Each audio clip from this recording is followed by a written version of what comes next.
మనం ఇవాళ 2025లో కూర్చొని ఇట్లా మాట్లాడుకుంటున్నాం. కానీ రెడ్లు కట్టమంచిలి రామాలింగారెడ్డి, సురవరం ప్రతాపరెడ్డి అనే గొప్ప గొప్ప మేధావులు వాళ్ళల్లో పుట్టిన వాళ్ళు ఏం చేశారంటే, ఒక రోజు రాత్రి రెడ్లు అందరిని ఊళ్ళందరి పటేళ్ళందరూ పిలిపించి ఇట్లే కూర్చుండబెట్టారు.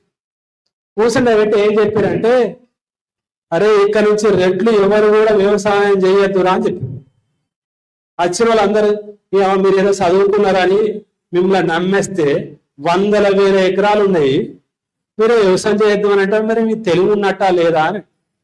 అరే పిచ్చోలారా, నేను చెప్పేది మంచిగానే ఉండ్రి, ఫస్ట్ మీరు వ్యవసాయం బంద్ చేస్తే మరి ఏం చేయమంటావు అంటే, వ్యవసాయం బంద్ చేసి చదువుకోండిరా అని చెప్పి.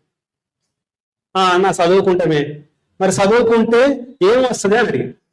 ఫస్ట్ అంతే కదా, అరే చదువుకుంటే నౌకర్లు వస్తాయిరా అని చెప్పి. సరే చదువుకున్నాం, మంచి చదువుకుంటే నౌకరు వస్తుంది, ఏదో బతుకుతాం అనుకోండి. మరి నౌకరు రాకపోతే ఏంటి అని అడిగి.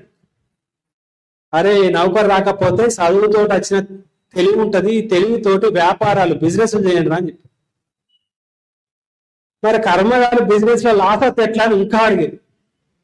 అరే పిచ్చి సన్యాసులారా, ఇంకో అస్సలైన ఉపాయం ఉంది, ఒకవేళ వ్యాపారంలో లాస్ వస్తే రాజకీయం చేయండి రా, దీనిలో లాస్ ఎప్పటికి రాదని చెప్పారు.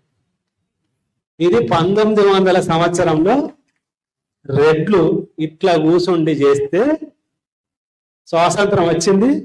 రెడ్లు ఎక్కడికి పోయి రెడ్లందరూ నీలం సంజీవ్ రెడ్డి నాయకత్వంలో ఢిల్లీకి ఒక మంచి స్ట్రాటజీ తోటి పోయింది. చూడండి, మీరు గమ్మత్ చూడండి.